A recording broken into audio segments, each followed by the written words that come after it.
Good evening, ladies and gentlemen. Welcome to the Iowa Speedway. It plays host to the season finale for the fifth season of the Dark Horse Racing Series presented by Troy Lee Designs. Coming off the heels of the big race of the season, the Indianapolis 500, tonight everything will be official in terms of the championship.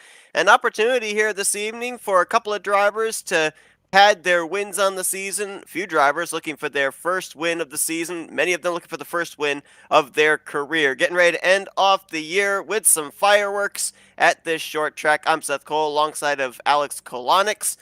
And it's going to be 160 laps for these drivers here tonight. Smaller field than we've seen all season long, only 8 drivers in total. But with that being said, what kind of a race can we expect to see here this evening? Well, I'm expecting a lot of green flag racing conditions. This race is going to be determined purely off of your green flag pit stops and how well you can manage your stints. Did quite a bit of practice, heard from some of the other drivers here today that the tires just do not fall off around this racetrack tonight. They've built a very, very strong setup. These guys are going to be hooked up around this place. And as I'm talking, I believe we've just currently lost a driver due to some connection issues. Hopefully to get back Yari Brewpacher later on in this event. Hopefully he could get himself back into the race. Yari having a great run last week. He comes into this race 8th in the overall standings.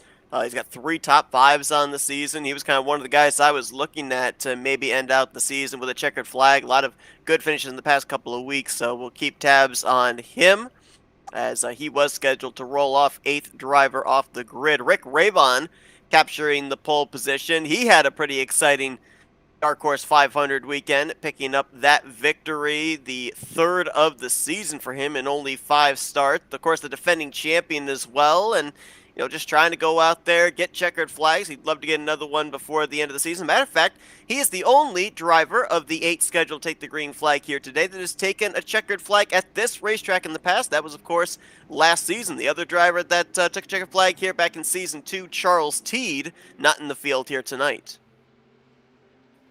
Yeah, with a good bunch of big name drivers not in this race tonight, it's going to open the door for some of these guys to maybe get a first win on the season. There's quite a few guys who've been dominating the wins so far this season.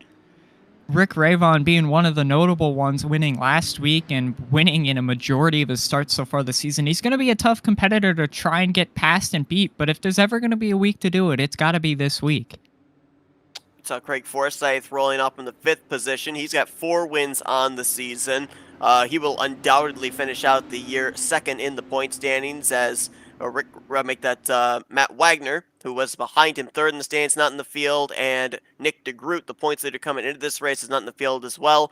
Nick DeGroot, with his great run last week and it being a double points event, locked up the championship once the checkered flag waved Indianapolis, so he didn't have to make the start here tonight to secure the championship position. Unfortunately, we're not going to get to talk to him as the championship winner, though. That's the kind of downside with him not being in the field here this evening. But if you look at Rick Ravon and Craig Forsyth, 7 wins between the two of them here this season. Everybody else in the field are looking for the first win, I believe. I'd have to look back real quickly on Peterson, but I'm pretty sure that for every one of them, looking for the first win of their career, going all the way back to Season 2. Yeah, for a good number of these drivers, I mean, they've not had time inside of victory lane for a good amount of time, and they want this season to be the season where they come back to that place or get it for the first time. Not sure if the pace car is going to end this time by. Yes, they are, so we're going to be going green. Rick Ravon and Eric Peterson, the front row to bring us to green. 160 laps of racing here tonight at Iowa. The season finale is green as Ravon going to lead them into turn number 1. And a big thing that you and I were talking about here before we came on the air is that these drivers here tonight, the ability to be able to hook that inside line, a lot of grip available. So it kind of seems like, especially in the early going, if you're going to make up positions and make passes for position, you're going to have to figure out some way around that outside line right between the 2 lower set of hash marks. And I think this is going to be a key place to be doing it. It's got to be down there in turns 1 and 2, as that bottom is very, very bumpy, especially off turn 2. And that can give an opportunity for these guys running the higher lane to get a big run, exactly like Rick Ravon just did there, making the pass for the lead once again off of Nunez, who had a fantastic start lap one. It's Luis Gonzalez Nunez, who we haven't seen since Michigan.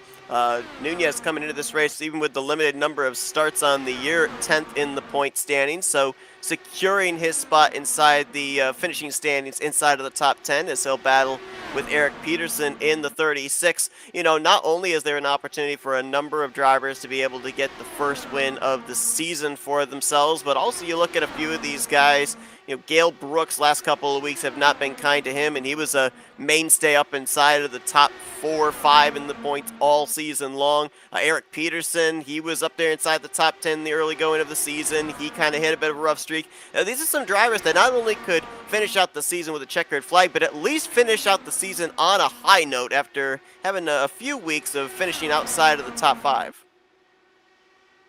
Oh, yeah, for certain. I mean, this is the biggest opportunity you're going to have this year for some of these guys to gain a lot of positions. We're missing a lot of drivers that are pretty high in the point standings. Matt Wagner being a notable one for a couple of these guys. AJ Hobson being another notable one. Jim Brooks. All those guys inside the top 10 in the point standings left themselves vulnerable this weekend to lose some points positions on that championship standings. Yeah, it was interesting looking at the 2 previous races we've had here at Iowa.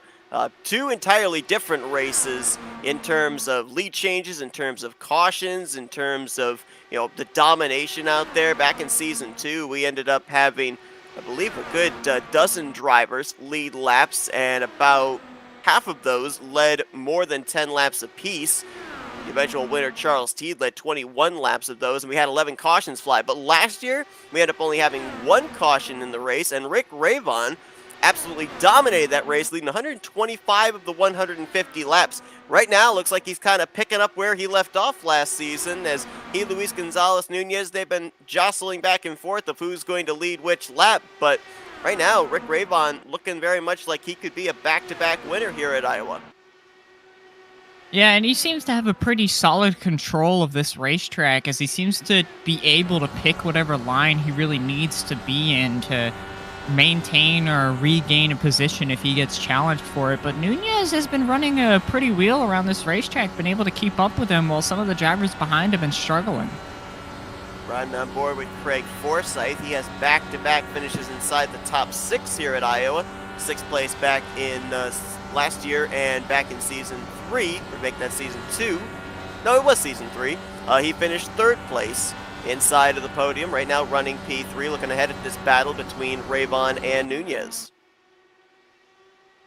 And in the case of Craig Forsyth, I mean, he's pretty solidly locked up in this 2nd position just by making the start of this race, so he doesn't really have to watch out too much. I mean, if he has a poor enough race, there is a possibility that Jeff Hysong, who's also in this event, if he finishes high enough ahead of Forsyth, he could nab himself a 2nd place championship points position at the end of the season. But I think with how well Craig Forsyth's been this season, it's going to be a challenge.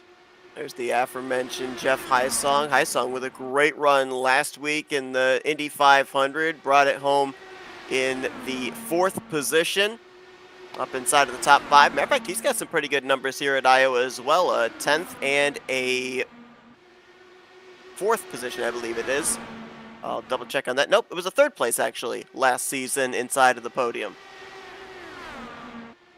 So he's definitely got some experience around here, but the one thing that I've been seeing that's been surprising me almost is the fact that this has almost turned into a bit of a pack race. I mean, these top 6 drivers are all in a line no less than 1 to 2 car lengths off of each other each this deep into the run. Seems to be that the ability to pick and choose whatever lane you need to be in and be able to recover that down the straightaways, allowing these guys to stay packed up on top of each other.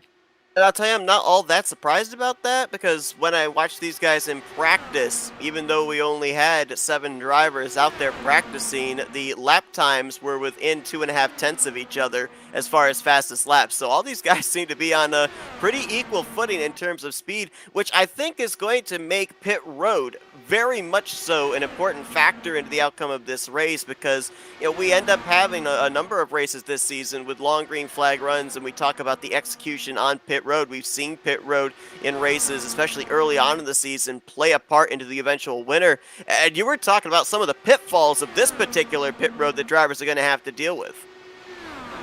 Yeah, I think one of the big ones watching these guys run around the racetrack is going to be the pit road entry. A lot of these guys are running very, very low in the racetrack, and unlike in real IndyCar where these guys will pull in on the back straightaway and run the apron, on iRacing you want to try and maximize your pit road entry, so you want to try and stay out on the racetrack to maximize your braking and maximize your corner speed on entry to be able to get down there. But if you have guys right on top of you, that's going to be difficult for them to try and negotiate. Then at the same time, coming off pit road is so tricky since you don't have any of the downforce to hold the race car down. Very, very easy to slip the tires and spin out. Saw Rick Ravon run a little higher than most of the field there through 3 and 4. Might be trying to put some rubber down up there. Trying to diamond the corner, get that good exit off of turn 2 and carry that speed down the straightaway.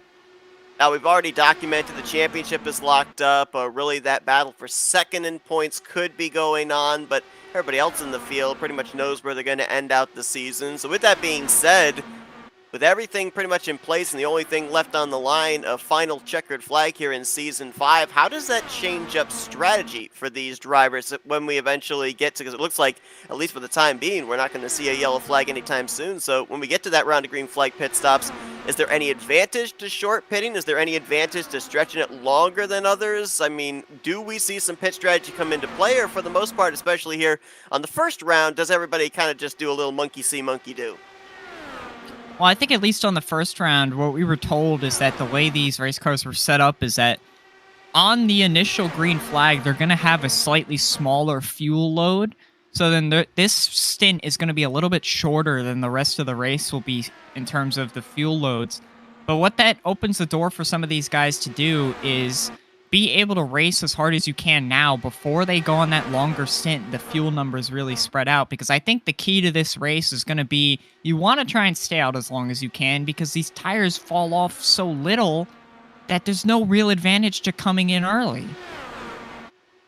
Luis Gonzalez Nunez, as you remember back earlier on in the season, I believe it was at Las Vegas, he was leading that race, ended up hitting some area of turn 1 that sent his car around, took him out of the running for that checkered flag. A heartbreak for him. Mentioned we haven't seen him for the last couple of weeks, but just looking back at his statistics here this season, this would be a track that would fit right in his wheelhouse, because you look at similar tracks like Richmond and Gateway, he has finishes up inside of the top 4 in both of those races. And it seems to have a pretty decent grip on these a lot tighter racetracks where the corners are much more important, and he's shown it here again today, leading pretty dominantly over Ravon, who had a strong control early but can't seem to get back to Nunez. Yeah, all of a sudden now the battle for second place might be heating up. Notice Forsyth closing in momentarily on Ravon in that second position. He's actually bringing Eric Peterson along with him, so we could have a 3-man fight for the run-up spot as Peterson drives to the inside. Not quite able to make the pass there on Craig Forsyth. Now, I'm assuming that a big reason for that might have been the tire heat building up and getting tight down on the inside of the racetrack. But you talked about the tightness of the corners here, too. I mean, kind of have to have that sweeping entry to be able to make sure that you can then swing it out off the exit as well, kind of arc it into the corner. You drive it in shallow, you run the risk that that car is going to push up when you're trying to pass for position. Yeah, the difficult thing is going to be, as Ravon's starting to pass for the lead, he got a good run through 3 and 4, is that, it's going to be tight on these corner exits if you're making a pass, because already running the racing line, these guys are driving right out to the wall, especially off turn 4. It's very, very difficult to stay below somebody. But where you get the runs is out of turn 2, so that's where you would want to go to the inside, is into 3. So it's so difficult to make a move around here if you can't get by them fast enough. It was a very clean pass there by Rick Ravon, but the way he did it, I don't know, an open wheel DW12 machine, would that have been considered a slide job here at Iowa? Because it certainly looked like one. Yeah, well, I mean, they have the opportunity to try and do something like that because they have to take a wider entry to be able to maximize their exit speed and maximize their lap time. So doing that right there is an easy way to gain a position and possibly just dump some dirty air on the driver he's passing. Well, we told you we'd update you on the connection issues with Yari Brewpacher. He has returned into the server. He is on the racetrack right now, running 18 laps down in that 8th position. It'd be interesting to see if we end up getting a caution flag at some point in this race, if he would end up getting most of those laps back, or if he's going to have to try and get them back the hard way. I guess the good news for him is the fact that it's only an 8-car field, so he's got a guaranteed finish no lower than 8th place, which will be some very important points for him to solidify himself inside the top 10 in this season's standings. Well, I'm hearing over the radio that Nunez is planning to come into the pit lane. The earliest driver I've heard do it. Haven't seen anybody else take the pit lane yet. He's actually entering on the back straightaway. Not sure if I did miss a rule about that or not, but I would think you would want to try and stay out on the racetrack as long as you can. There he is, coming down to the attention of his crew. Joseph Morales going to come down there with him. So a driver that was up at the front and a driver that was running towards the tail, both coming down this time. We'll see if the gauntlet's been thrown down now, if some of our other race leaders will be electing to come down pit road at some point in time. Going back to the Yari Brewpacher situation, there's actually a battle going on between him and Rick Ravon in the point stands, as Ravon's in this lap. He's in that apron entry there through turn number 3, but 3-point separation between Yari Brewpacher over Rick Ravon for 8th in the point standings, and I think eventually that's going to turn into a battle for 6th in the standings with Jim Brooks and AJ Hobson not in the field here tonight. Forsyth's in this lap. And what I am noticing is my concerns about the pit road entry seems to have been quelled, may have been discussed over the drivers' meeting that we were not allowed to attend to for drivers, is that they seem to be told that you need to enter through the back straightaway. So my concerns about the pit road entry are no longer concerned. They just have to manage their pit road exit, which I've not seen anybody have too many difficulties as, ooh, I almost saw Ravon spin around there on pit exit. And that was the thing you were talking about, was coming off of pit road. That pit road exit would be something drivers would have to be aware of. That loose sensation there, the lower banking, the cooler, fresher tires. Is Ravon right now in 5th, should cycle around, if not to the front, maybe behind Craig Forsyth in the 27. Looks like Forsyth might end up being the race leader when all is said and done here, and he came to pit road the lap after Rick Ravon.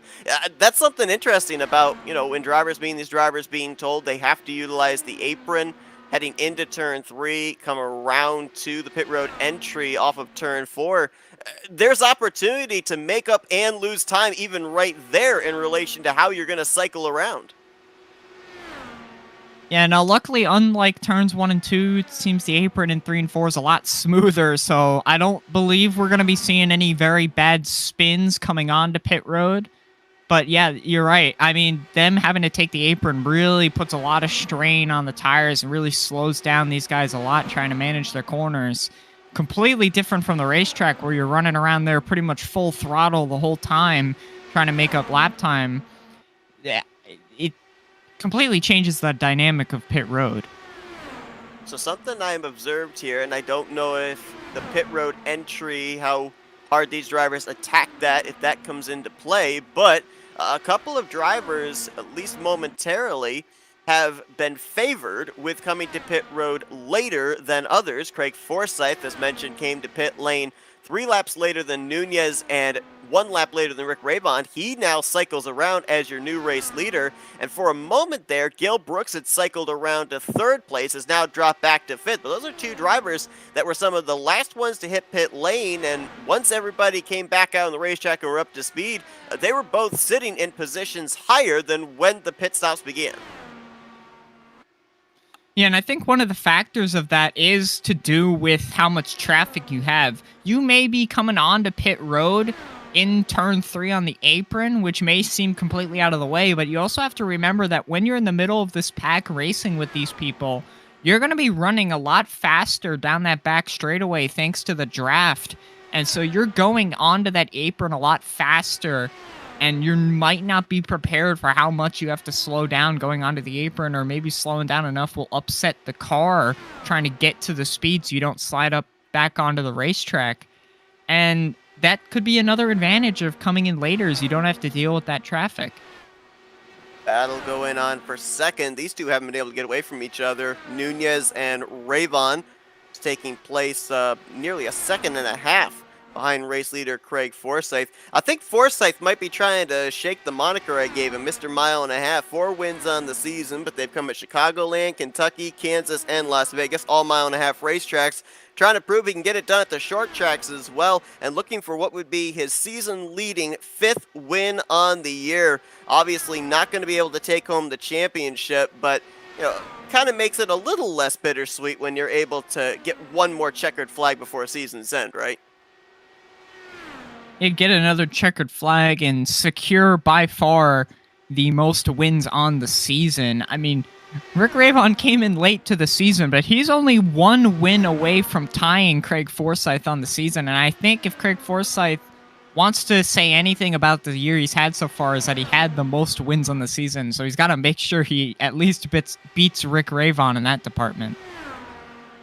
Crossover after crossover going on here between Nunez and Rayvon, and unlike the bigger speedways and the mile and a halves, and of course last week as we saw in the Indy 500, this back and forth usually allows second, third, or whoever's trying to chase down somebody for position to be able to keep the momentum going, keep the speed going, and reel in somebody. Right now, this battling back and forth is hurting Nunez and Rayvon more than helping them, because every time that they get side by side and kind of stifle each other's run with the side draft, it's allowing Forsyth to continue to open up his gap. It's now 1.7 seconds back to them. No, the last lap they were slightly faster running together. The problem is every time they try and make a pass, they end up slowing down each other. And that just means that Craig Forsyth, who doesn't have to deal with any traffic whatsoever out front in the lead, is just able to run the fastest corners you could run without having to worry about somebody diving to his inside. Big run there as we're on board with Rick Rayvon back to the inside on Luis Gonzalez Nunez. Behind them, possible battle brewing for the 4th position, Eric Peterson and Gale Brooks. Now, Gale Brooks has 1 lap fresher tires than Eric Peterson, but you were talking about the fact that it just doesn't seem like even a lap or 2 fresher tires gives you that much of an advantage here. Is that because of the nighttime conditions here at Iowa? The grip is basically equal for everybody, and so in terms of pit road strategy, fresher tires aren't going to make you up nearly as much time as you would expect. Yeah, I think it's most definitely the night conditions that we have here today, because you figure one of the biggest problems that tire makers have to deal with these high downforce cars is the amount of load that's put on the tire and how much heat that creates. I mean, they're carrying so much speed through the center of these corners. I'm watching Craig Forsyth. He's running at lowest 188 miles per hour through turns 3 and 4. That's a lot to put on a tire around such a tight racetrack. But when the racetrack itself isn't even that hot, it actually helps cool the tire down, meaning you could just be that much more aggressive with it. Craig Forsyth right now just kind of out for a Sunday drive, hitting his marks. Nearly 2 seconds back to Rick Rayvon, who still has his hands full with Luis Gonzalez Nunez. So Craig Forsyth, that pit road strategy to come down pit lane just a lap or 2 after the rest of his competition, it has certainly paid dividends. And it's interesting, too, because Craig Forsyth, this is first season in a long time that he has run full-time. He ran part-time back in Season 3. He ran part-time a couple of races last season.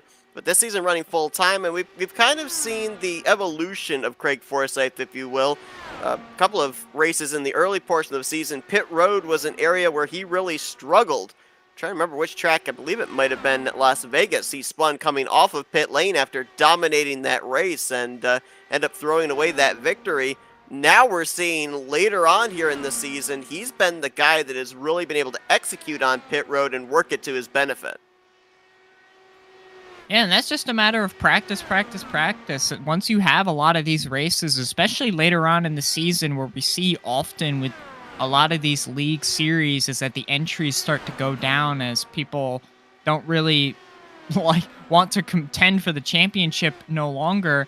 These guys have a lot more opportunities to deal with these long green flag runs, to manage their fuel, to manage their pit road entries and exits. And I'm sure he's got plenty of that this season, as we've seen a good bit of long green flag runs and magnificent pit strategies. Now, for people that are wondering that regularly tune into the Dark Horse Racing series of why we're at Iowa for the season finale, this was originally supposed to be run around the midway portion of the season, but it ended up getting postponed, and so instead of pushing all the races back a week, it would just move to the end of the season after the Indianapolis 500, and therefore it's going to close out the year here this evening. Greg Forsythe right now en route, as we've still got a long ways to go, but I'm just going to throw it out there with how things look at the moment.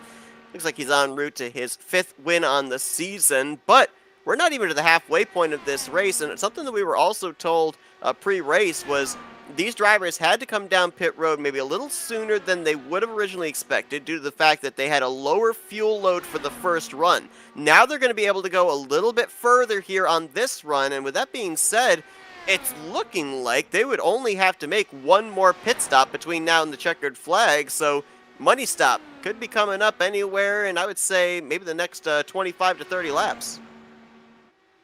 Oh yeah, it really could be the money stop, but also the question that I'm wondering is, are they really going to make it to the end? Because, I mean, it's going to be close. I know they're going to have a good bit extra fuel, but how much fuel is going to make the difference? Because this first stint was only 44, 45 laps. And if we say give them an extra 10 or so laps, they're only going to make it to around lap 100. That's still 60 laps away from the end of the race. And an interesting point that you brought up earlier on was where we ended up having about 5-6 drivers throw a blanket over them, all running in the draft together. Now as the field is spread out, there's going to be a lot more fuel consumption running in clean air and not having the benefit of said draft with the field as spread out as it is.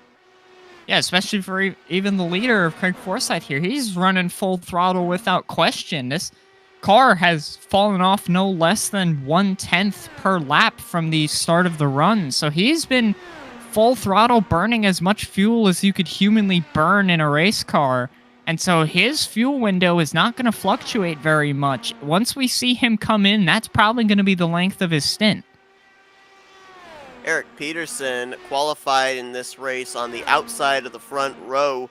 He has been a qualifying machine here this season. He's had 5 starts up inside, not including tonight, 5 starts up inside the podium, including a pole position at Richmond. The problem is he's just not been able to follow up those good starting positions with good finishing positions. Only 2 finishes up inside of the top 5, and that's why he comes into this race with a shot of finishing out the season inside the top 10 in points, but coming into this race, 12th in the overall standings. And I've been looking at his lap times in relation to the drivers up ahead of him. He is running maybe about 3 to 4 hundredths, maybe even a good half a tenth off of the race leaders, but I almost wonder if that could be by design, maybe backing up the pace a little bit, trying to save a little bit more fuel, stretch it a little bit further than the rest of these other drivers who right now, Forsythe and Rayvon, don't look like they are in any way in fuel save mode. Speaking of fuel save mode, Luis Gonzalez is not in fuel save mode. He just came to pit lane for what looks like a regularly scheduled stop. So does this mean the fuel window is open to make it the rest of the way, or is he planning on a 2-stopper? I think my question about whether or not these guys are going to be able to make it to the end may have possibly been answered here by Nunez. He may not be confident that they'll be able to make it on just one more pit stop. So rather than doing that, he's going to run 3 shorter stints with a lighter race car, meaning it's going to, on average, be faster running around the racetrack with a lighter fuel load. That could be a strategy that may end up winning him the race. And why not do something like that, right? I mean, as mentioned, championships locked up, so You're doing everything and anything you can strategy-wise to end out the season in victory lane, so roll the dice, be bold, do an unorthodox strategy that maybe other drivers might not be ready for. That's Joseph Morales coming down pit lane here. Now, these drivers, for the most part, on average, went to about lap 45 before they began that first round of green flag pit stops, and we are now approaching about the lap 45 mark on this run for these drivers. Well, I just heard over the radio Rick Ravon say that he was going to be coming in, so maybe the extra fuel made little to no difference as these guys are coming in at round about the same time as they were, which would pretty much guarantee that there's no way they could make it to the end on fuel on one more stop. Absolutely. Right now, looks like these drivers would be anywhere around 25 laps short, maybe 23 laps short at the max, depending on when they come to pit lane here. So yeah, definitely no way they can make it. There you see Forsyth pulling low to the apron of turn number 3. He's coming in this time. Yeah, he's just capitalizing on everybody else coming in a little bit before him. Guile Brooks looking to go a little bit longer than everybody else to try and see if he could jump. He did make up a good bit of track position and lap time last time he tried this strategy. Seems to just be that coming in a little bit later seems to give you an odd bit of an advantage. Could be a matter of how much fuel's in the race car or just a matter of not having to deal with any traffic. This has been a career year for Gale Brooks. 5 top 5s and 7 top 10s this season. 5th in the overall standings. Granted, last week in Indianapolis not going the way he wanted as he finished out of the race in the 21st position. But this is a driver that 1 season ago was in the latter half of the top 10. Really has stepped it up this season. Been very consistent, up inside the top 10 week after week. And led a number of laps here this season as well. Right now, running in around the 4th to 5th position, coming down pit road this time from the race lead. So looking to close out what's been a tremendous year for the driver of the 71. And talking about a bit of strategies there with Guile staying out a little bit longer than everybody else, Nunez came in a little bit early, may possibly have loaded it a little bit lighter, and did jump Rick Ravon. Now he's getting past now, but these two drivers are a little bit closer to the lead than they were prior. So that strategy call did actually help out just a little bit. Maybe that might be the call that later on in the race will determine who wins. Right now, the gap about 1.5 seconds from Forsyth back to Ravon. Ravon, again, has his hands full with Luis Gonzalez Nunez. It's interesting because that last time by, Ravon was a tick quicker than Craig Forsyth, but it's difficult to focus out the windshield in terms of lap times when you've got the 14 breathing down your neck trying to get that runner-up spot. So trying to have to split priorities here is Rick. Though they are running faster than the leader the way they stand right now, that could be if they just don't start battling each other and they just stay in line and run laps, they could slowly get close enough to Forsyth to catch onto his draft and really start catching him. Of course, this evening when the checkered flag waves, we're going to be talking with our top 3 finishes, including the race winner. But I have been told, despite him not starting the race here tonight, we are actually going to get to talk with the champion on the season, Nick DeGroot, as well. So stay tuned for that as we're waiting to see who's going to get the final checkered flag of the season. No surprise, the 2 drivers, as mentioned, that have wins this season, 7 between the 2 of them, Forsyth and Rick Ravon, are running up at the front in 1st and 2nd. But, talking about Nunez there, keeping up with Ravon, running lap times similar, if not faster, than Craig Forsyth. This seems to be the guy that if anyone's going to throw a spanner into the works of denying Forsyth his 5th win or Ravon his 4th win on the season, it might be this 14 car. So knowing there's one more pit stop coming up, if you're Nunez, what are you looking at here? Are you looking to short pit as soon as that fuel window opens? Do you want to stretch it as long as possible and take on as little fuel as you possibly can? Maybe even think about taking no tires on this final pit stop of the race. No tires would be a bit of a gamble call, especially with the fact that when you come down the pit lane, they really cool them down and make them very, very sketchy once you try and come off the pit lane. But it's a massive call because it allows you to have a much shorter pit stop, especially if these guys are going to likely be short fueling it to the finish. I'm not sure whether or not they're going to run out this stint all the way as we're on lap 103 going on to 104. They only have, for most of the field, just over 10 laps on their stint. They could go well into lap 130, but that would only leave them with a short 30-lap stint at the end, and that might not be the winning strategy. You might want to split that up a little more evenly. It's interesting. I love the cockpit views, looking in at what the driver sees, observing the panel on the steering wheel. We've seen a couple of times while riding on board with Rick Ravon that he likes running in 6th gear, the draft gear, but riding on board momentarily there with Nunez, he is in 5th gear. So at a track like Iowa, what would those two particular gears gain you or lose you in respect to those two drivers? I mean, in the case of Ravon, I think primarily him just running in 6th gear might just be a way to save a little bit of fuel, as 5th gear is definitely the faster gears. I haven't seen him tick it up yet, as they've been very quickly catching the leader here, but in the case of Nunez, him kicking it up in the 6th gear would be purely just to make a pass, as even though he does have the flashing lights on his dashboard in that 5th gear towards the end of the straightaway, it's still faster as he doesn't top out on mile per hour. Talked about that gap closing up. It is now down to about 1.1 seconds. So in the span of the last 10 laps or so, they have chipped away nearly an entire half second off of Craig Forsyth's lead, and Rick Ravon's just about to break into the sub 1 second interval between himself and the 27. So Craig Forsyth, who for the time being has been able to enjoy the view, might want to keep one eye on that rearview mirror. Ravon and that blue and white #1 machine going to start looming larger and larger, as looks like Jari Brewpacher turned some laps here after getting into the server, but likelihood of a caution coming out slim to none with 50 laps to go. He's brought his car back to the garage area. He'll finish 8th in the season finale, but that should be good enough to secure him a top 10 finishing position in the season standings. Still 1 second from Forsyth back to Ravon, as they ran just about identical lap times that time by. Yeah, notice the last couple laps, the pace has very, very slowly started to teeter off. Nunez especially seeming to really, really struggle at the moment. Remember, he came in about 10 laps earlier than these other drivers. He could be suffering from a slight bit of aero push and tire wear combination together at this instant, as I did notice that later on in the stints towards the very end, their lap times teetered off by about a full 1/10 of a second compared to the beginning of the run, and that's pretty consistently been where Nunez has been compared to the leaders.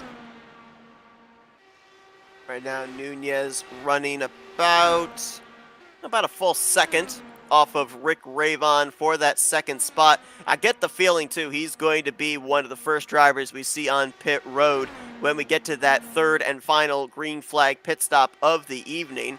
Mentioned that last year, these drivers only had the caution fly once. They may end up beating that record and not having the yellow flag fly at all here tonight. As that time by, advantage Rick Ravon, but only by 2 1/1000ths over Craig Forsyth. I'm wondering just how far back does Ravon have to be before he would maybe start picking up a little bit of slipstream off that 27, helping him to be able to get big toes, big runs down these straightaways? I mean, for the really, really big runs, you got to be at least within 5 to 6 tenths of the driver ahead, especially at this racetrack. Some other tracks that are a lot faster on speed, you look at Indy, you look at Las Vegas, Kansas, Chicagoland, those racetracks where Rick Ravon is about 8 tenths of a second would be the drafting spot. But here at Iowa, where it's a slight bit slower, the gaps are a lot bigger from second to second. And so Ravon needs to be a little bit closer to really hook onto that draft, but he might be getting a slight sniff of it at this point. And it's going to take a couple of laps here, quite a number of laps before this would come into play, but it is worth noting that only about 2.5, maybe even just 2 seconds ahead of Craig Forsyth is the driver running last car on the lead lap, Joseph Morales. So if Ravon's not able to reel in Forsyth here in the next 15 to 16 laps when these drivers would have to think about making their final pit stop. And Forsyth reels in Morales. He's going to have to start dealing with that aero tightness in traffic, and that could be just the break Rayvon's looking for. Oh yeah, because I mean, remember these guys have been so even on lap time throughout the race that the gains have mostly been on and off pit road, not really on the racetrack. I mean, you look at Guile Brooks, who is sitting there in what is now the third position, as Nunez has now just come into the pit lane. I'm seeing on the scoreboard, Nunez taking the call, lap 122. That gives him just under 40 laps to the finish. The window is open for these drivers to be able to make it the rest of the way, and no surprise, Nunez the first one onto pit road. He's been the first one onto pit road pretty much the entire night on these green flag pit stop cycles. And little by little, Rick Rayvon continues to close up the gap. It's now 0.7 of a second. 2 out of the last 3 laps, it's almost been identical lap times, but just the lap prior, 3/100ths difference, advantage to the one car. Yeah, and what I'm interested to see is how these pit stops are going to work out, because we've seen Forsyth take it the longest out on the racetrack, but we're now starting to reach the point as with pace falling off, Forsyth takes the maneuver to come into the pit lane early. He comes in after what was only a 33-lap stint on these tires. He's going to have a slight longer way to go, but should be able to very, very comfortably make it to the end. Rayvon's going to have to react, stays out an extra lap on top of it, so he's taking it 2 laps difference. See how far Rick Rayvon is going to stretch it. He could go right now, calculated another 6 to 8 laps before he absolutely would have to come to pit lane to take on fuel. We'll see what the case is going to be here, especially with the fact that he was running lap times faster than Craig Forsyth. His pace wouldn't be that terrible right now and might even out by towards the end of this race. But on the flip side, Craig Forsyth coming down pit road, taking on some fresh Firestones. He's going to be having some pretty good outlaps. I'm sorry to interrupt for a quick second there. I saw Forsyth completely sideways on the pit exit. He nearly spun out, stamped the brakes, and straightened it, but that's going to really damage the tires. Damage the tires and might lose him a little bit of time on the racetrack as well. So we'll see when things cycle out how costly that's going to be for the driver of the 27, Joseph Morales, completing his final pit stop of the day.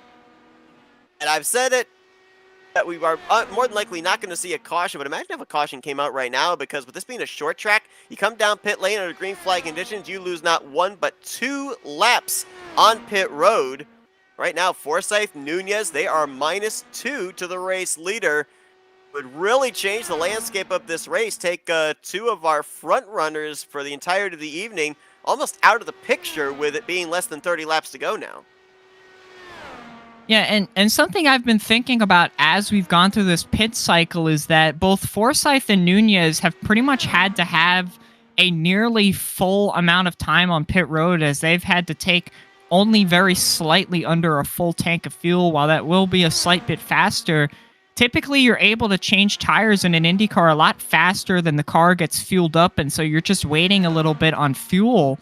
Rayvon is staying out almost all the way to the end of the stint, which means when he comes into the pit lane, he's going to have significantly less fuel to put into the car and may have a significantly faster pit stop time, as he's taking it to the pit lane now.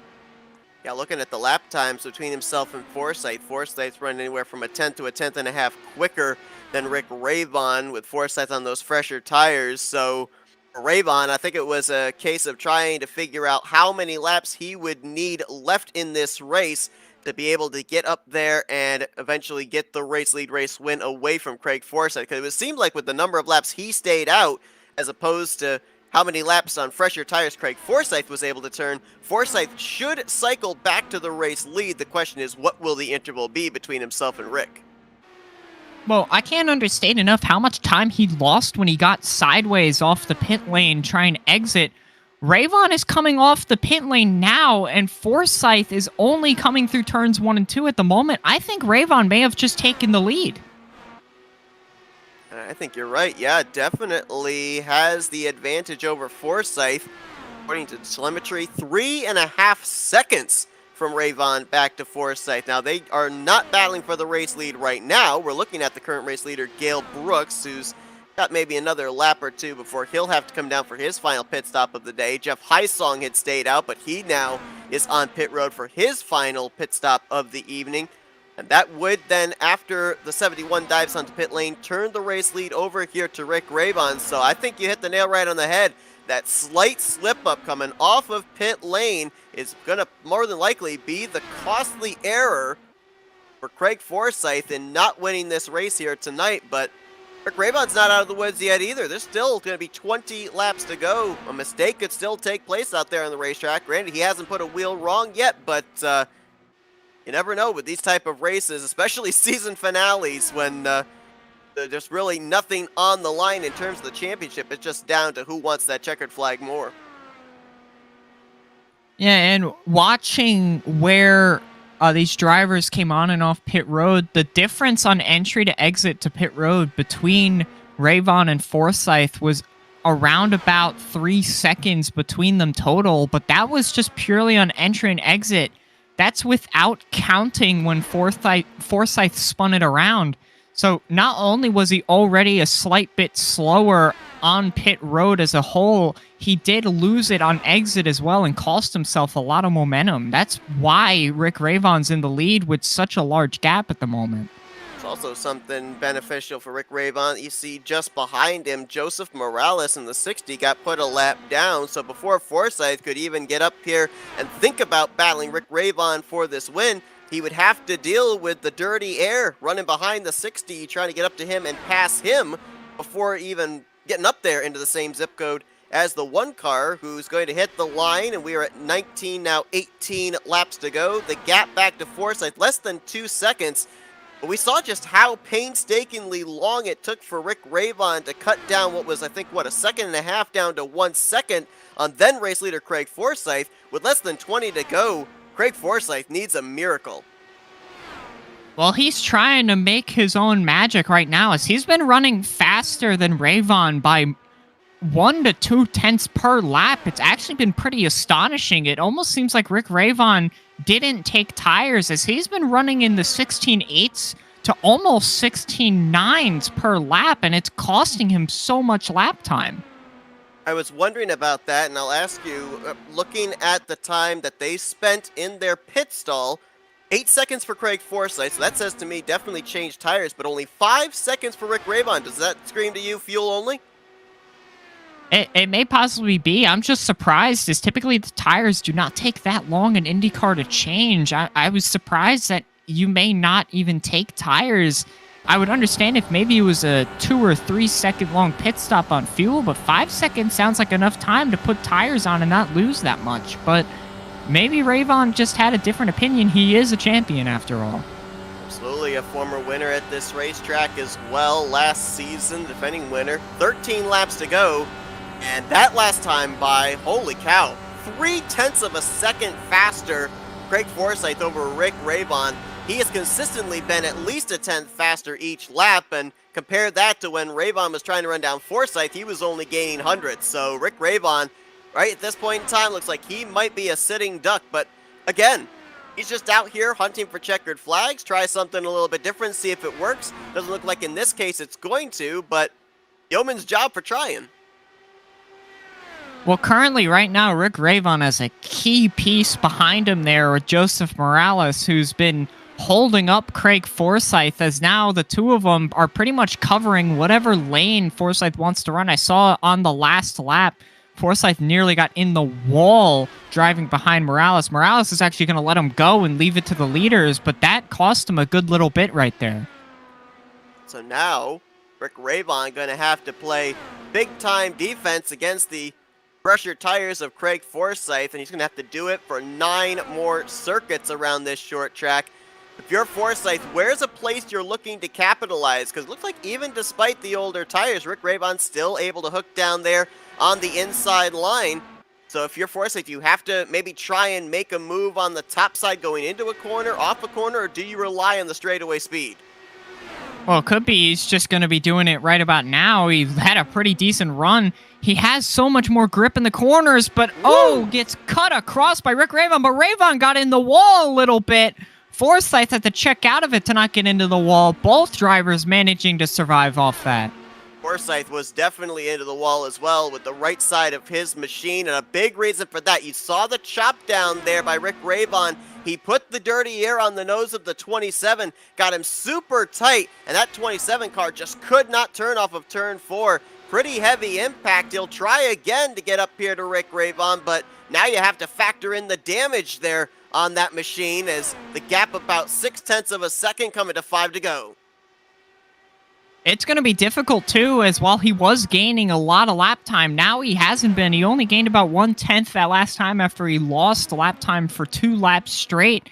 He's within a half second, but with only 4 laps to go this time by, I don't know if he's going to have enough time. It's going to be really, really close.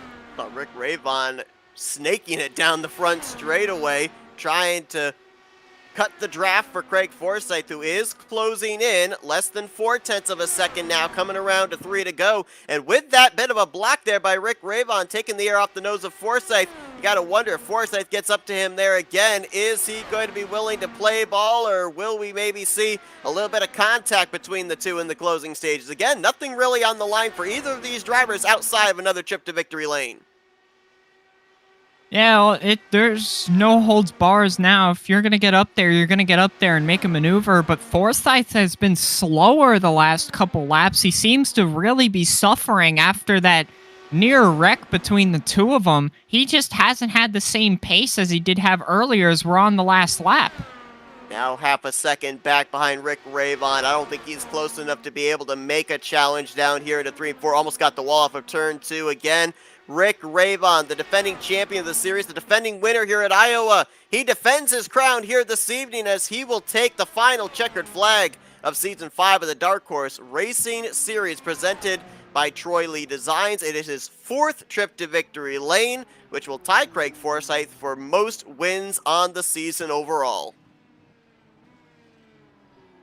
Rick Ravon showing why he is a champion once again, pulling off another victory with a strategy call that I nearly thought was not going to work out for him.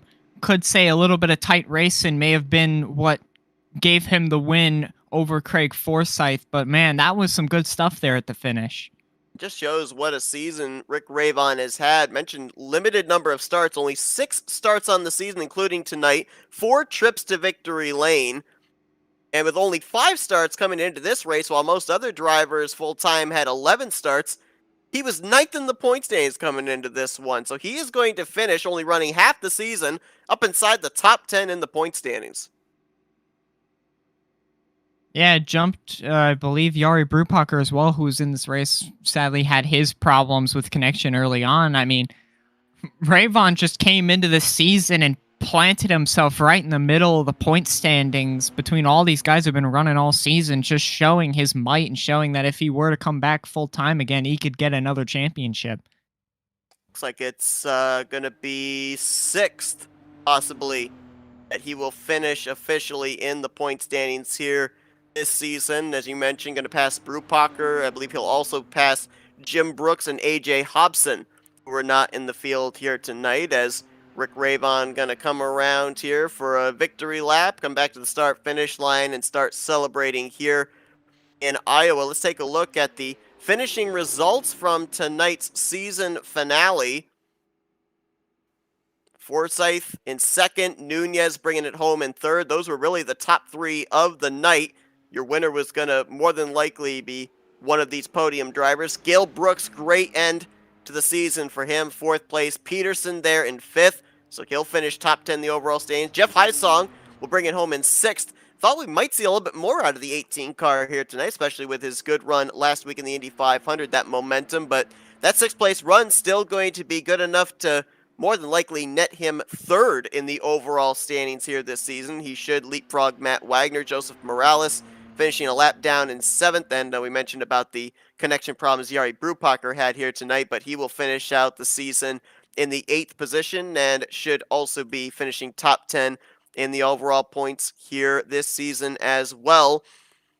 Not as many drivers here in the season finale as we expected, but nonetheless, an exciting race overall. Saw pit strategy come into play and had a heck of a move there to defend and keep the race win with Ravon over Forsyth. Yeah, heck of a move indeed. I think without that maneuver, Rayvon would have for certain lost that race because Forsyth was coming with a head of speed so much greater that all he needed was the opportunity to get to the inside and it would have been over with. But that maneuver so close to being a wreck is what gave Rick Rayvon the win tonight. We're going to be in just a few moments talking with our podium finishers as well as the now official Season 5 Dark Horse Racing Series champion, that being Nick DeGroot. So Nick DeGroot continuing to make history in this series as he will now become the first multi-time champion of the series. Of course, with the champion back in Season 2 and follows it up with a championship here in Season 5. Interesting to see how he defends his crown in the 6th season. Looks like we do not, at least for the moment, have the 3rd place driver of our podium finishers, but it's going to be interesting to get the perspective of the top 2 finishers, especially that battle we saw brewing for the race win. And we'll talk with the guy that's going to be finishing 2nd in the overall standings this season and 2nd in tonight's season finale. Let's talk with the driver of the 27, Craig Forsyth. Hey, Craig, it's Alex and Seth up here in the FRM booth. You got us?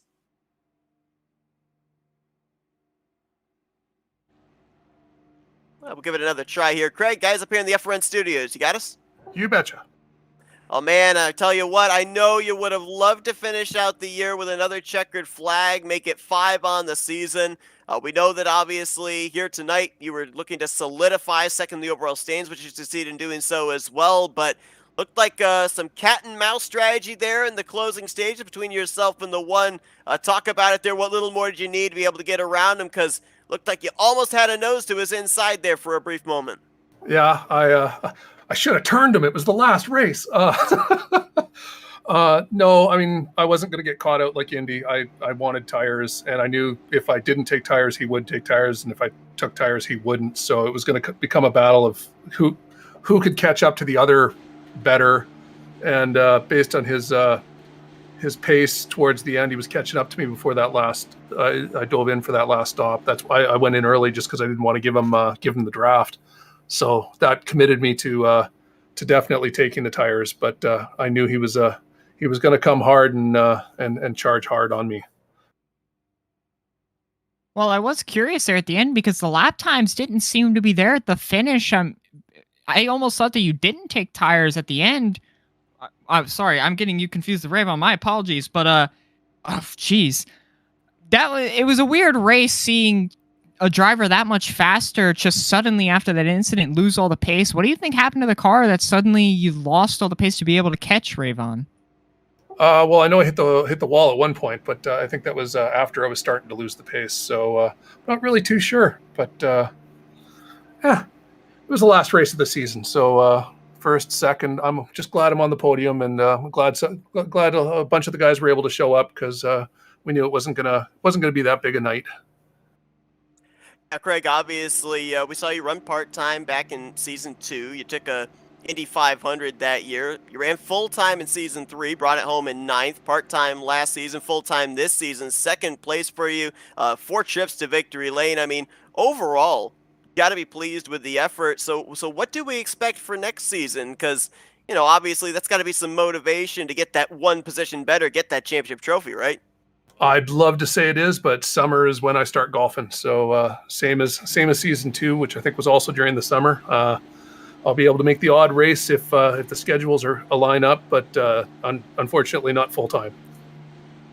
Well, a great job for you here this season. 2nd place, as we mentioned, in the overall standings. 4 trips to victory lane. I thought here tonight, if you took that checkered flag, you'd break my moniker of calling you Mr. Mile and a Half, but mile and a half seemed to be your forte with getting those checkered flags here this season. Congratulations on the job here tonight and the season overall. And one final time here this season, we're going to hand that mic over to you, let you do some thank you sponsors and shout-outs. I got to thank Jim over at 4D Racewear and I mean, you guys over at FRN, Alex and Seth, and I mean, Eric and Charles run a fun league here at Dark Horse, and had a good season. And I hope everyone else had a good time and had fun watching. And best of luck to everyone.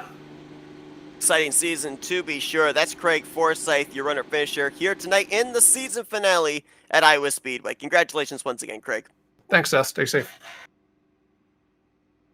All right, let's go down to Victory Lane. 5th trip to Victory Lane, a limited number of starts. The defending champion, Rick Ravon. Let's talk with him now.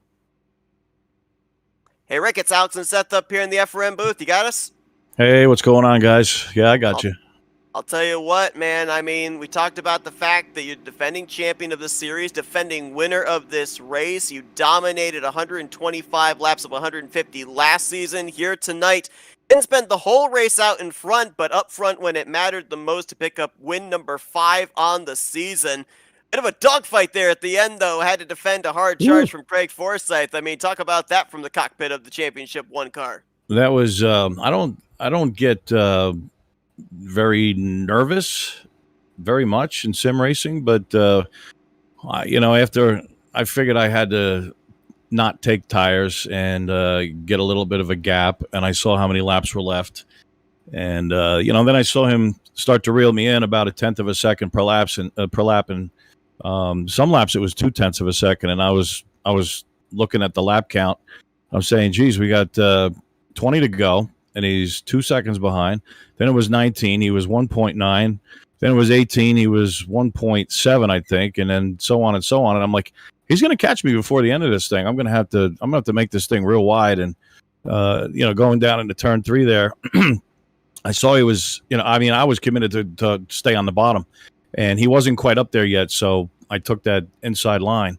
And after that, I don't know if he brushed the wall after that or what, but he wasn't reeling me in as quick as he was. With 2 laps to go, I saw he really didn't gain much, and I was starting to breathe a little bit of a sigh of relief. But I'll tell you what, Forsyth is a hell of a racer, man. He definitely got me a little bit nervous there because at the rate he was catching me, and he had the fresh tires, so I figured it was over, but I wasn't just going to give it to him. Yeah, I mean, a lot of stuff happened there at the finish of the race, but we can't forget that this was a fully green flag race, and we saw plenty of pit stops really open up or close the field together. How difficult was it to do the pit stops around this racetrack, seeing you have to enter turn 3 on the apron, ride that to the pit lane, and especially pit exit, where we saw a lot of issues with drivers getting the power down? Oh, yeah. I mean, it was very difficult. It jumped sideways on me, I think, after the first pit stop. And that kind of gave Forsyth a little bit of a lead, about a second. Once you got about a second, or 1.2, I think it was. Once you got that far out in front, you lose the draft, so you can't reel them in. And you just got to flat foot it all the way around and hope for the best. And then let me see who was it? Oh yeah, Luis Gonzalez Nunez. Started fighting with me for second place, and I keyed up and told him we're not going to catch Forsyth if we keep fighting each other. And he said, "Oh, I know." And I came back around him, and I figured he was going to follow me, and then he started to fade a little bit. And then I started reeling in Forsyth, so that gave me some hope. And when he went in early, I knew that the play was to not take tires. So it was a heck of a battle there at the end. I'm just grateful that it all worked out. Now, when we talked to you last week after winning that Indy 500, I brought up the statistic that you and Nick DeGroot, the only 2 drivers to have won a championship and the Indy 500. I'm going to throw the little caveat out there now, because now we ended up having you last season go to Victory Lane 5 times. We had you go to Victory Lane 5 times this season in a limited number of starts capacity. Nick DeGroot, now officially a 2-time champion. You've got a shot of now being able to tie him for that as well. Do we see you full-time next season trying to run for another championship trophy? It's possible. I mean, I'm not really setting my mind to it. I'm out here having fun. It's like, I've got a championship. I'm happy with that. I get so competitive that, I get kind of antsy and a little bit anxious and stuff like that. I don't really like when I get like that. I don't like that feeling, but I just want to go out here and have fun and, race with these guys. I still want to win races, of course, but I don't really want to set my mind on another championship. I mean, if it happens, great. I've said it before. I'll say it again. In this league, with the talent in this league, to win races is a great feeling, but to win a championship is phenomenal. But yeah, I'll be back next season. But really, with the mindset of just to have fun and win races. And hey, look, if I'm in contention, great. If not, I'm still going to have fun with these guys. Well, having fun for sure, and picking up win number 4 on the year. Rick Ravon going to finish out the season 6th in the overall standings as well. Congratulations on a job well done here. Thank you. On the home stretch, Rick, and you know the drill. You've been up here with us numerous times. We're going to give you the opportunity now for some season-ending victory lane thank you, sponsors, and shoutouts. Oh, okay. Let's see. Seth, Alex, thank you guys for calling the race tonight. Thanks to FRN for covering our seasons. You guys do a fantastic job. Thanks to the drivers that showed up tonight, by the way. It was a little disappointing that we had such a small field. It's really a damn shame. Because this is a great league, and even though it's the last race of the season and the championship's been decided, I don't know what everybody's got going on, but I didn't even know we were racing tonight. Actually, I looked at the schedule, and Iowa wasn't on the schedule, but apparently there was a makeup race. So I found out last minute. And I jumped in with about 10 minutes left in practice, but I don't know what the other guys. But it was a little disappointing to see such a low turnout for such a great league. Thanks to Eric Peterson and Charles Teed, for putting Dark Horse together. Thanks to Jay-Z, my main man Jay-Z. Thanks for tuning in and cheering me on and supporting me. And thanks to my wife Alana, I love you, sweetheart. Thanks to my my 2 daughters, Zoe, Mila. You guys are the best. I love you to death. Thank you, Lord Jesus, of course, for giving me life. And just thanks to everybody who tuned in. Thanks to the support. This is fantastic, and looking forward to next season. Can't wait. Well, what a way to end out the season for Rick Ravon. 4th trip to victory lane, and tonight, 2nd trip to victory lane here in his career at Iowa Speedway. Congratulations once again, Rick, and best of luck next season. Thank you so much, Seth. Thank you. We are momentarily going to be talking with our official champion, but we actually do now have our 3rd place finisher, Luis Gonzalez Nunez, on standby. So let's talk with him now. Hey, Luis, it's Alex and Seth up here in the FRN booth. You got us? I got you. Man, a great run for you here tonight to close out the season. It's great to see you back on the racetrack as well. Looked like everybody here tonight, with it just being a checkered flag on the line, everybody playing different strategy. You looked like one of those guys that was off sequence, being one of the first to pit road. So talk about that decision to try. Was that to try and get fresher tires and leapfrog everybody, or was it basically working the race from backwards to forwards? Just try to don't hit somebody. I have bad experience to coming with somebody in and always happen something. So I just guessing to coming for the apron and just coming like for the apron turn 3 to coming on 4. But just basically thinking about maybe I'm gonna come in first because I don't wanna see nobody on the front. Doesn't matter if it's the field is very short today, like a 7 or 8 cars today, but doesn't matter. Just I want to just not coming with nobody. And yeah, so just basically that, and try to maybe to come in more faster on the end, but it's really I'm really surprised about what he did, Craig, and also Rick too. So I'm curious tonight. We've seen a lot of domination from some of the best drivers in this league so far this season. You got your Ravon, you got your Forsyth, you got your Wagner, all these guys winning all the races so far this season, and of course DeGroot the champion. But you tonight looked like a driver that could have changed the grain and taken the victory. I mean, how did you feel about your chances going in the race tonight? I thought can win the race today. I thought maybe. Like in the moment I said, oh, maybe I can win something today. Should be the last one. Who knows? And when I saw the car 10 laps to go to the end, it's like, oh my God, this is really difficult to come leaving on the track. So when I saw Rick very faster, and I know about Craig, I don't know how, about the speed stop is super fast to do, and especially in other leagues. I thought today is gonna be top 3. That's it. So, and when I left Rick Raven to catch, because I said, okay, maybe Raven is more faster than me, so he can catch Craig to the end and get some fun on the end. But when he started to leave me on the back, it's like, I guess I'm gonna save it the top 3 and that's it. So really, it's really tough. Like almost win something on New Hampshire. Basically, it was my mistake to thinking about maybe the guys can leave me the pace to me, and same for remember Michigan, the big one.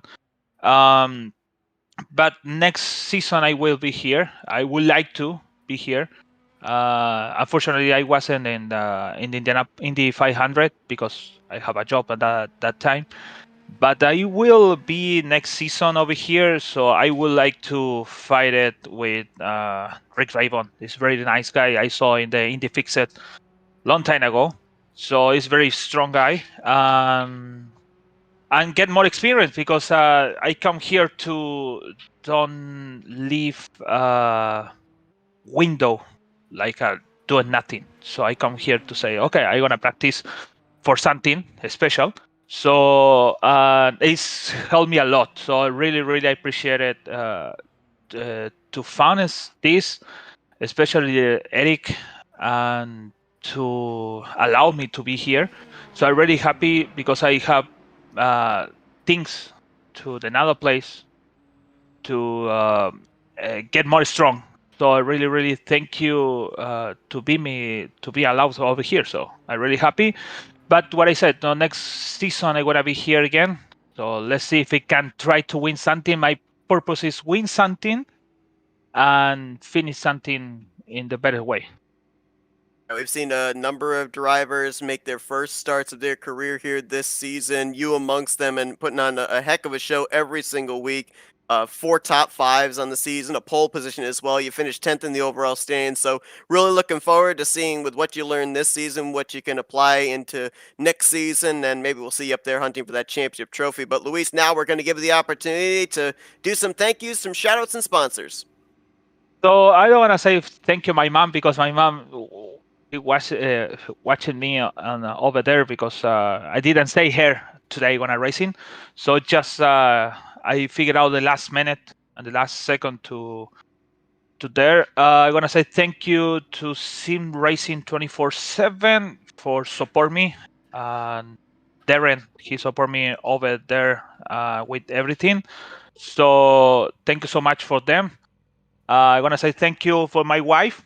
She give me the opportunity to be here to tell me, okay, you're gonna run today. I say no, but I liar, so I come here. I run it. Was faster the race, but anyways. So I want to say thank you for her to be like that and allowed me to be here. So thank you guys, you for streaming, for the broadcasting, and also for Matt Warner, Eric, and all the admin to the Dark Horse. And let's see next season to be more strong. Congrats to Rick, Craig, and also Nick the Group for the championship. And let's see next season if it's gonna be better than this one. Well, we're looking forward to it. What a way to end off his first full-time season here with the Dark Horse Racing Series. 3rd place here tonight at Iowa. Congratulations once again, Luis, and best of luck next year. Thank you so much, and I apologize. I'm really sorry about that. You know what about. Luis Gonzalez Nunez, your final driver on the podium. And now it's time to talk to another driver who wasn't in the race here tonight, but he's going to get to hoist a championship trophy down there in the Victory Lane vicinity. We've got the driver, the multi-time champion and your Season 5 champion of the Dark Horse Racing Series on standby, Nick DeGroot. Nick, it's Alex and Seth up here in the FRM booth. You got us? Yeah, I got you guys.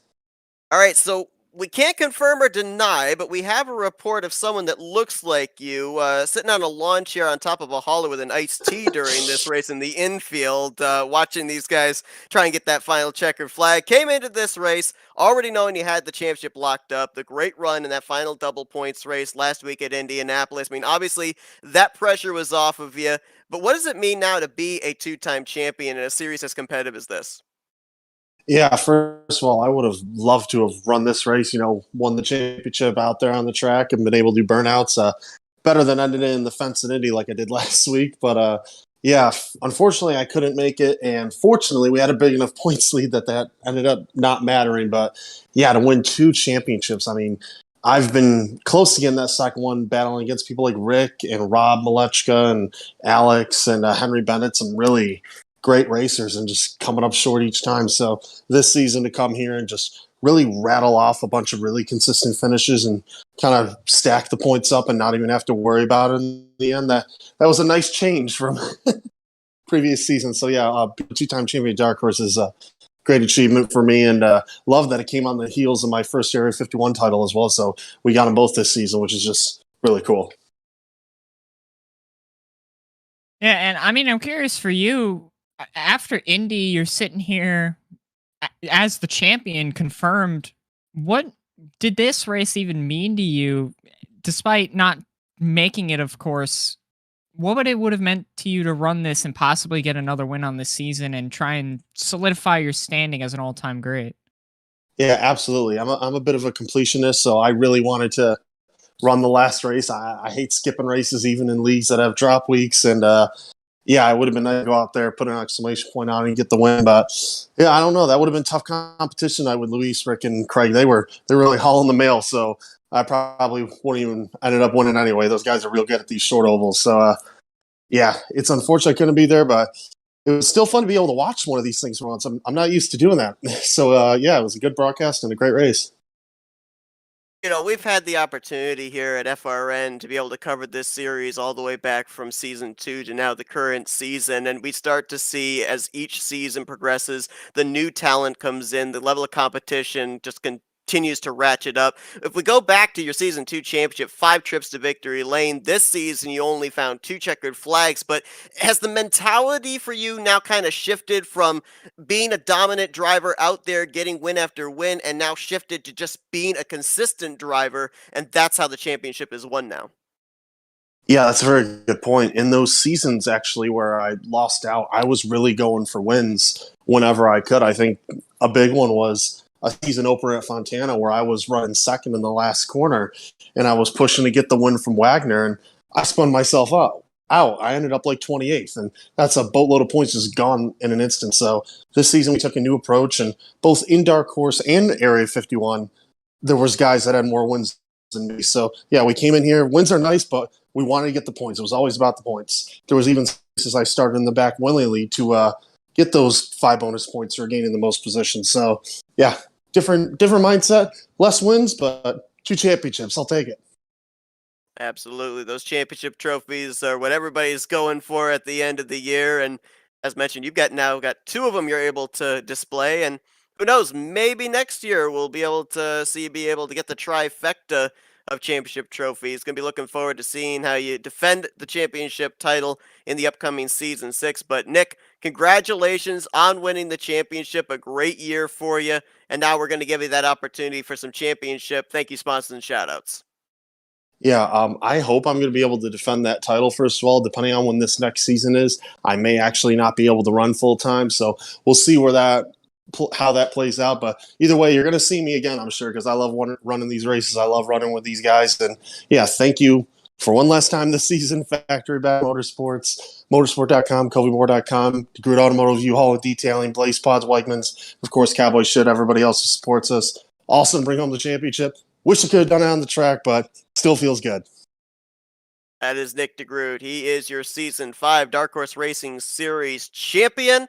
Congratulations once again, Nick, and best of luck next season. Hopefully we will get to see you out there full-time trying to defend that championship trophy. Yeah, thank you guys, and thank you for all you do every season. It's really cool. So as Nick DeGroot continues to celebrate his championship of the season, Rick Ravon continues to celebrate his victory to close out the year.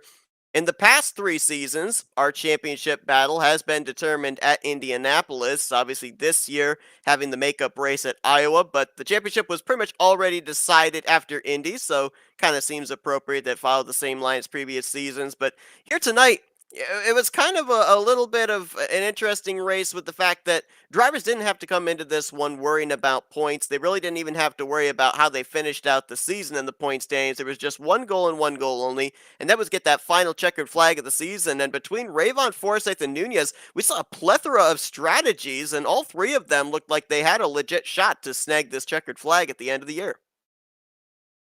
Yeah, I mean, there was a good number of drivers in this race where I could have easily said that, yeah, they're about to win this race.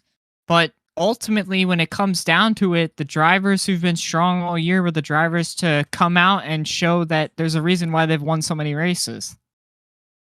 I mentioned the fact, when we were talking with Nunez, a number of drivers here this season making their first full-time starts, their first full-time seasons. You look at him, you look at Yari Brupacher, Joseph Morales. These are drivers that we hadn't seen prior to this season.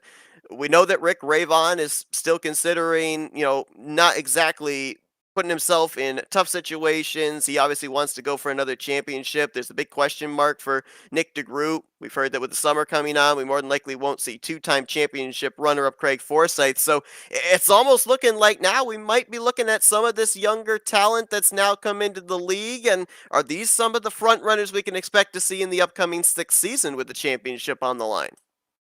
Well, we won't get to know until we see it next season, will we? Will these guys be able to keep up and be able to keep their hold on this league? It's going to be a lot of fun to see how that storyline progresses, but the final chapter of this story has been written tonight. Nick DeGroot, the champion, Rick Ravon, the winner here at Iowa. And Season 5 of the Dark Horse Racing Series, presented by Troy Lee Designs, has officially come to a close. We appreciate all of you joining us here for the season finale and for the entirety of this season. We hope you guys have enjoyed our coverage of it here on the Flat Out Racing Network. Alex, been a great season finale here tonight at the short track known as Iowa. I appreciate you joining me in the booth. Appreciate working with you, Seth. This league's always fun. Absolutely. Once again, thank you to all of you for joining us here on your Wednesday night. Enjoy the rest of your evening and be sure to join us for the 6th season of the Dark Horse Racing Series here on the Flat Out Racing Network. Until next time, for Alex Kolonix, I'm Seth Cole. We'll see you guys on our next broadcast here on FRN. This broadcast is the copyrighted work of Flat Out Racing Network and may not be rebroadcast, retranslated, or used in any form without the express written consent of Flat Out Racing Network and iRacing.com Motorsports Simulations. Flat Out Racing Network would like to thank you for your support, and we hope you enjoyed tonight's broadcast.